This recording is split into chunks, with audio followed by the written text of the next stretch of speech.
안녕하세요. 언어탐정입니다. 20세기를 대표하는 뛰어난 과학자 아인슈타인은 말했습니다. 상상력은 지식보다 중요한 것이다. 아인슈타인 스스로도 상상력을 발휘한 사고 실험을 통해 절대 불변의 존재였던 시간을 상대적인 존재로 바꾸었는데요. 오늘은 이 상상이란 단어에 대해서 알아보도록 하겠습니다.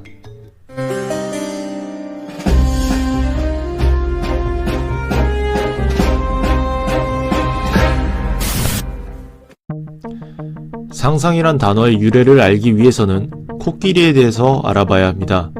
역사 기록이나 유물, 뼈들을 관찰해보면 고대의 중국 전역에는 코끼리가 살았던 것으로 보입니다.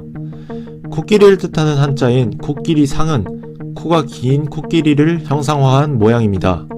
중국 황화 문명의 발상지라고 볼 수 있는 허난성은 강하의 남영남의 지명을 사용하는데요. 이 허난성의 약칭은 미리예라는 문자로 이 문자 속에서도 코끼리를 뜻하는 한자가 숨어 있는 것을 볼 수 있습니다. 코끼리와 손이 함께 그려진 모습인 할위는 코끼리를 조련시키는 모습입니다. 현재의 뜻은 코끼리에게 무언가를 하게 시킨다는 의미에서 확대되어 무엇을 하다, 무엇을 위하다의 뜻으로 확장되었습니다.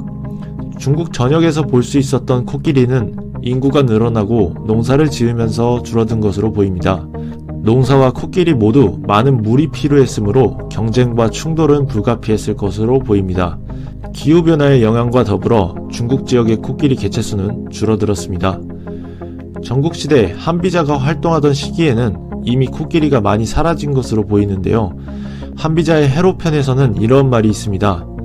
사람들이 살아있는 코끼리를 보기 힘들게 되자 죽은 코끼리 뼈를 구해 그림을 그려 산 모습을 떠올려 보곤 했다. 이 말에서 코끼리의 뼈를 보며 살아있는 코끼리를 생각한다는 견골 상상이라는 말이 상상의 어원이 됩니다. 코끼리 상의 앞에 생각상은 나무목, 눈목, 마음심이 합쳐진 문자로 눈으로 나무를 보는 모습을 그린 형상입니다. 본래 자세히 보다라는 의미에서 생각하다라는 의미로 확장되었습니다. 실제로 해보지 않은 것, 경험하지 않은 것들을 상상하다 보면 일상의 고정관념을 깨는 경우가 종종 있는데요.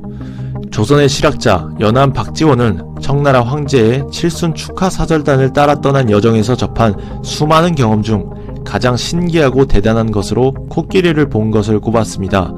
그리고 이 코끼리를 보면서 고정관념에 대한 생각을 해볼 수 있는 기록을 남겼습니다.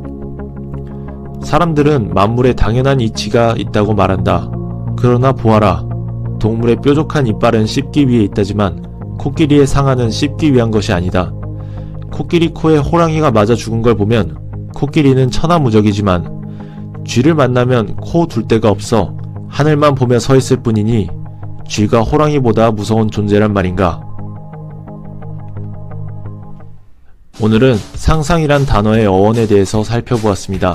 세상에 없는 새로운 것을 생각하는 것이 기존에 제가 가지고 있던 상상에 대한 이미지였다면 상상의 어원을 살펴보면서 상상의 바탕에 코끼리 뼈가 필요했던 것처럼 상상이란 새로운 변화와 오래된 과거의 적절한 조화가 필요한 것이 아닌가 라는 생각을 하게 되었습니다. 오늘의 컨텐츠는 여기까지 하도록 하겠습니다. 시청해주셔서 감사합니다.